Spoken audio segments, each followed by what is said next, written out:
Week in the Boardroom, brought to you by Corporate Board Member and host NYSE Euronext, along with Governance Knowledge Partners, the Center for Audit Quality, and Grant Thornton, and contributing partners, National Investor Relations Institute, and the Society of Corporate Secretaries and Governance Professionals. Welcome to this edition of This Week in the Boardroom. I'm TK Kerstetter with Corporate Board Member, and we have an interesting show today. We're going to take a look at audit chair challenges and make sure that we take a look inside what's happening today in the audit committee. So I'm happy to have my guest today. Let me introduce Leslie Murphy, who's the audit chair for Kelly Services. It's a pleasure to have you with us, Leslie. Thank you, my pleasure. And the first thing we need to do just to make sure the audience is aware of who Kelly Services is and what they do, take 30 seconds and just make sure that the audience is educated on that. Sure. So Kelly is a world leader in human resource solutions. Everybody knows us as temporary and permanent employment source for temporary employees. But actually, the new frontier in the industry is managing both the recruitment and the employment of all temporary workers and independent contractors, which surprisingly is about 25% of the workforce. Wow. So we do that globally, about $6 billion in revenue. So it's just interesting to see how the whole industry is evolving. Well, that's a good background, and you're chair of the audit committee, and in some of our past shows we've had Trent Gazaway, who's the national manager of audit services for Grant Thornton. In a recent show we've had Cindy Fernelli, who's the executive director of the Center for Audit Quality. Right. And it's interesting that both of them, not only talked about the relationship with the external auditors, but we also talked about the audit committee's responsibility of sort of reporting back to the full board. And that's the question I had to you. As the chair of the audit committee, obviously the issues are so important. What's your philosophy of sort of taking that information back and how you decide what the full board needs? Sure. Well, first of all, I think this needs to be full disclosure, no question, to the full board. At Kelly, however, the entire board attends the audit committee meetings. So for us, it really makes it a lot easier to keep us all on the same page. We not only handle the financial reporting and compliance issues, but at Kelly, we also, the audit committee also acts as sort of the overseer of the enterprise risk management process. And so we tend to spend a fair bit of time with quarterly updates on the ERM program at those audit committee meetings, and it's great to have the full board engaged in those discussions, and particularly with things like cyber and IT. IT reports up through the audit committee, and so we have annual or semi-annual visits with the CIO, and we're able to handle those in the audit committee because the full board is present. Yeah. So. Well, you are the second person today that has told me that they have their full board at the audit committee. So is this any type of trend that you think is going to happen, or is this just sort of unique? Is it just ironic that both of the audit chairs that I've talked to today happen to handle it that way? Yeah, it's not a practice that I see very commonly, and which then increases the onus on the audit chair to make sure that the board is fully apprised and can actually feel comfortable with each of the subjects that we cover, because as you know, the agendas are very broad, and so it accommodates us at Kelly, but I don't see it as a trend yet. Well, just to switch gears here a little bit, it was always interesting to me that the audit committee had all of the focus and seemed to have all of the challenge. Then comes compensation. Now, compensation has to be classified as the red hot committee that institutional investors are certainly focused on. But that doesn't mean that anything has really changed on the audit committee. So if I had to ask you the question, knowing that we're becoming more investor focused on issues, what are the investors, what type of questions do you think the audit committee gets from the investors that they need to be aware of? Yeah, I think this whole trend towards increased transparency is here to stay. And so that desire to really understand where are the risks, how does that intersect with strategy? I think really that whole what areas do the external auditors focus on? What's your internal audit plan looking like? The whole risk area is a big one. I think if you really back up from the 10K and looked at the risks that are disclosed, you'd find a good number of them actually are dealt with in the audit committee. And so when you think about what investors might want to know, they want to know what we're doing to mitigate a lot of that. So that's a big area. I think we also tend to get involved in post-acquisition, reporting, controls, integration issues. And so I think that is of great interest to the investing public as well. You know, that's sort of a great segue into another question I wanted to ask relative to shareholder engagement. We're seeing more and more, particularly activists or institutional shareholders, wanting to talk to the chair of the comp committee or the chair of the audit committee.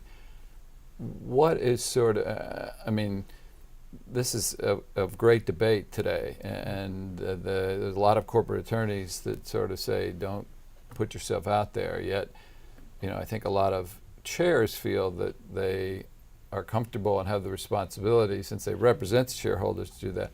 Sort of, what's your feeling on the quote shareholder engagement kind of deal? Yeah. So my belief again is that this trend towards more transparency to our investors is here to stay. I really do not see it reversing. I don't think we yet have the right solution on how you protect the company with all of the securities regulations, et cetera. But I really believe that the investing public is not getting the information that they believe they need. We are not supplying it, despite the hundreds of pages of filings we all do every year. For some reason, the communication is not what they believe they need. So I'm all about, let's solve the problem in a way that we can both live with. And I'm convinced that if we really put our heads to it, we can design a format where we get the information. I think in general, management is far closer to most of these issues and is far better prepared to handle most of that communication. But there may be times when they really do want to hear directly from the people that are supposed to be protecting their interests. And we've got to figure out how to do that. Yeah, and I don't think, I agree, first of all, that the 100 pages need to be put in different language so that you can comprehend it. But I don't think that's going to change the institutional investors' desire. I think they want to talk to somebody and see if they get it. Right. That's a big issue. Does this group of directors get it? I agree. So, I agree. Well, let's take, I like to ask my guests, I like them to sort of look into their crystal ball and take a look at this question. When you look in the future, what sort of concerns you most about sort of what you see with the trends that are happening in the boardroom, and sort of what encourages you most about that? Yeah. So I think one of the trends that is of great concern to me is this continual piling on of regulation. I'm really concerned that it's distracting. It's taking us away from innovation, and we're spending far too many resources on that compliance. And we have 2,000-page bills for which we don't even have the rules yet, 4 or 5 years after the law is passed. And I mean, you know, we've got a number of those kinds of circumstances. And so I really worry about that regulatory burden and what it might do to commerce in general, the economy in general in the U.S., and particularly public companies. So that's one that worries me a lot. I'm also really concerned about the lack of diversity that we continue to reflect in our boardrooms. I really am truly a supporter of a diverse group of people will come up with better solutions, better answers, better questions. And mostly questions, which I think is a big part of our function. And we have enough studies, we got enough empirical data that tells us that companies that have diverse leadership and diverse boards perform better. And we've simply got to get through that wall and increase it.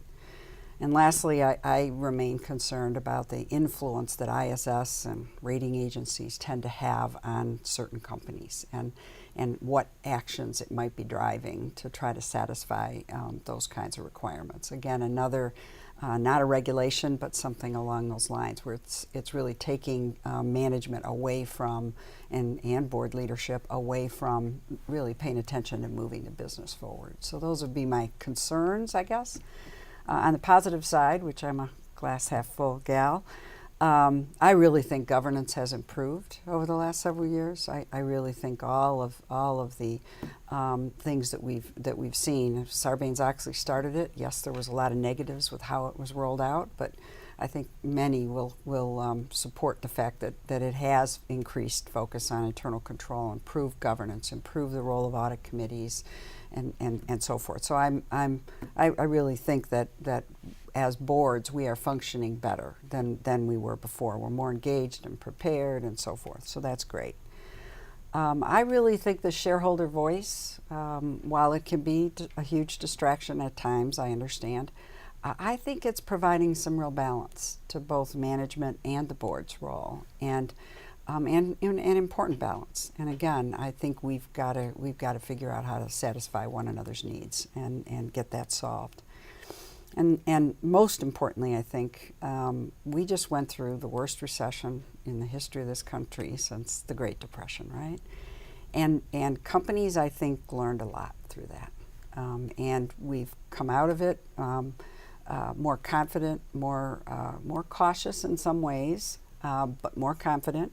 There's a lot of cash in balance sheets right now. There's a lot of really important thought being given from a strategic side. And I think all of those lessons that we learned through that recession, as difficult and painful as they were, the reason we haven't added all those employees back is companies have figured out other ways to more efficiently get the work done. And I think all that puts us in a good stead to go forward. And we've got to keep things like regulation and that sort of thing in check. But for the most part, I really think we've emerged stronger as an economy, and virtually every company that I'm involved with learned a lot through that. And those are all positive lessons we're going to take to the future.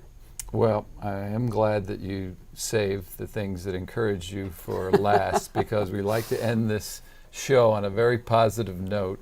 And that was a positive note. There's some great points there, and I wish I had a magic wand, because I agree with most of them. I'd like to wave that and put those all into place, but that's not the case. Right. But Leslie, I wanted to thank you for joining us and covering the Audit Chair challenges. We appreciate that.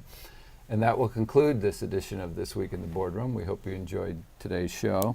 We'll be back again next week and take a look at another topic that'll help you be a better board member or committee member. So we'll see you then.